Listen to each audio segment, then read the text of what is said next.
Bismillahirrahmanirrahim. Assalamualaikum warahmatullahi wabarakatuh. Allahumma sholli ala Sayyidina Muhammad wa ala ali Sayyidina Muhammad. Syukur alhamdulillah kita masih berjumpa kembali di channel ini. Sahabat yang dirahmati Allah, sebagai seorang muslim, penting bagi kita untuk mengetahui apa saja yang diperintahkan dan juga yang dilarang dalam Islam. Agama Islam telah dengan jelas memberikan panduan-panduan bagi manusia. Di antara panduan yang jelas tersebut adalah masalah larangan untuk memelihara hewan-hewan tertentu. Setidaknya ada 6 hewan yang dilarang dipelihara dalam Islam. Larangan-larangan tersebut telah disampaikan oleh Rasulullah Shallallahu Alaihi Wasallam dalam beberapa hadisnya, sehingga penting bagi kita untuk mengetahui dan menjauhi larangan-larangan tersebut. Sahabat beriman yang dirahmati Allah, ada 6 hewan yang dilarang dipelihara di dalam Islam. Yang pertama adalah anjing. Salah satu hewan yang dilarang untuk dipelihara dalam Islam adalah anjing. Hal ini disebabkan karena air liur anjing dianggap najis. Rasulullah Shallallahu Alaihi Wasallam bersabda dalam sebuah hadis yang diriwayatkan dari Ibnu Umar.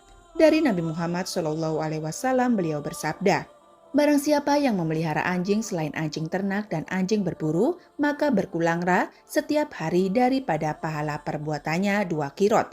Hadis riwayat Bukhari dan Muslim.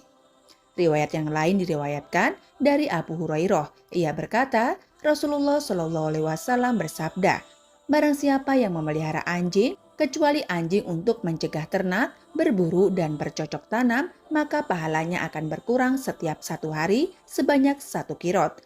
Hadis riwayat Muslim dan Abu Daud.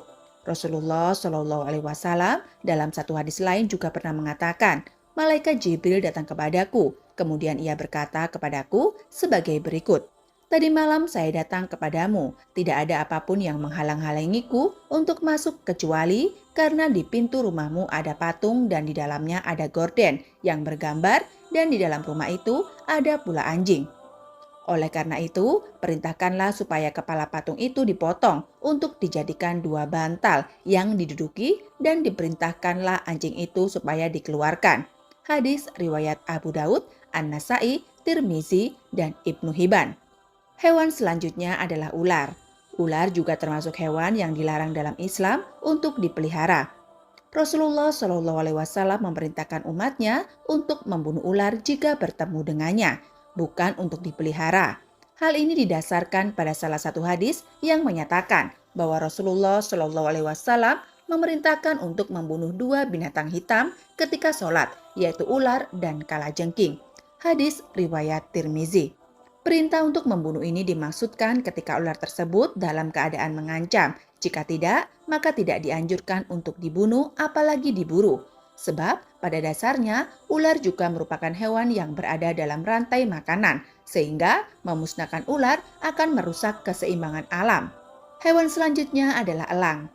Elang adalah hewan yang dilarang dalam agama Islam. Selain merupakan hewan yang harus dilestarikan, elang juga termasuk pemangsa dalam siklus rantai makanan, sehingga membunuh atau memburunya akan menyebabkan ketidakseimbangan ekosistem. Selain itu, burung-burung termasuk elang adalah juga umat dan hamba Allah, sehingga kita dilarang untuk memelihara, membunuh, atau memburunya. Hal ini sejalan dengan firman Allah yang tertera dalam surat Al-An'am ayat 38. "Dan tiadalah binatang-binatang yang ada di bumi dan burung-burung yang terbang dengan kedua sayapnya, melainkan umat juga seperti kamu." Quran Surat Al-An'am ayat 38. Hewan selanjutnya adalah tikus. Tikus termasuk hewan yang najis dan kotor. Oleh karena itu, Islam melarang kita untuk memeliharanya. Selain itu, tikus juga merupakan salah satu hewan pembawa penyakit. Tikus hidup dalam lingkungan yang kotor dan memakan makanan yang kotor. Sedangkan dalam Islam, hal yang kotor sangat dibenci oleh Allah Subhanahu wa Ta'ala. Dan Rasulullah Shallallahu Alaihi Wasallam sangat suka dengan kebersihan dan kesucian, merupakan bagian dari iman. Sehingga menjaga rumah dari tikus yang dapat menyebabkan penyebaran penyakit adalah tindakan yang sangat dianjurkan. Hal ini sejalan dengan sabda Rasulullah Shallallahu Alaihi Wasallam dalam hadis yang berbunyi, "Kebersihan adalah sebagian dari iman." Hadis riwayat Tirmizi.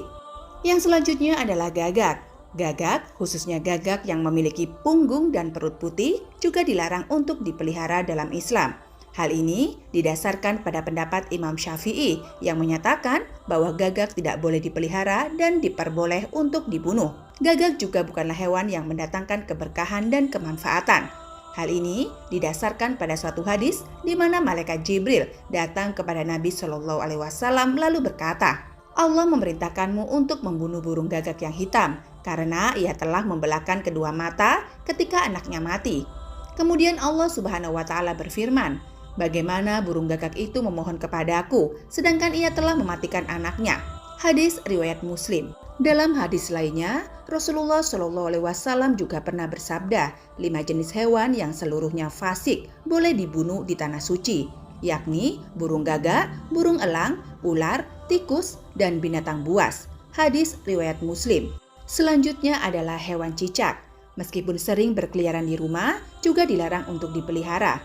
Nabi Muhammad SAW memerintahkan umatnya untuk membunuh cicak, sebab cicak termasuk hewan pengganggu, najis, dan juga kotor. Bahkan dalam beberapa riwayat, membunuh cicak akan mendapatkan pahala. Hal ini didasarkan pada hadis yang bersumber dari Abu Hurairah. Nabi Muhammad SAW pernah bersabda, siapa saja yang membunuh cicak dengan sekali pukulan, maka ia mendapat pahala sekian. Siapa saja yang membunuhnya dengan kedua kali pukulan, maka ia mendapat pahala sekian kurang dari yang pertama. Demikianlah wahai sahabatku, itulah beberapa di antara hewan yang dilarang dipelihara dalam Islam. Meskipun dilarang dipelihara, namun tidak semua hewan tersebut harus dibunuh atau dimusnahkan. Ada beberapa hewan yang perlu kita jaga kelestariannya. Selain itu, untuk menjaga keseimbangan ekosistem, menjaga kelestarian, hewan juga merupakan bentuk sifat dan cinta kasih sayang terhadap sesama makhluk Allah. Semoga kita senantiasa diberikan perlindungan dari hewan-hewan yang mendatangkan bahaya dan terhindar dari keburukan yang diakibatnya. Amin amin ya robbal alamin. Demikian wahai sahabat, itulah yang dapat saya sampaikan. Semoga video ini bermanfaat bagi kita semua. Wa akhiron, wassalamualaikum warahmatullahi wabarakatuh.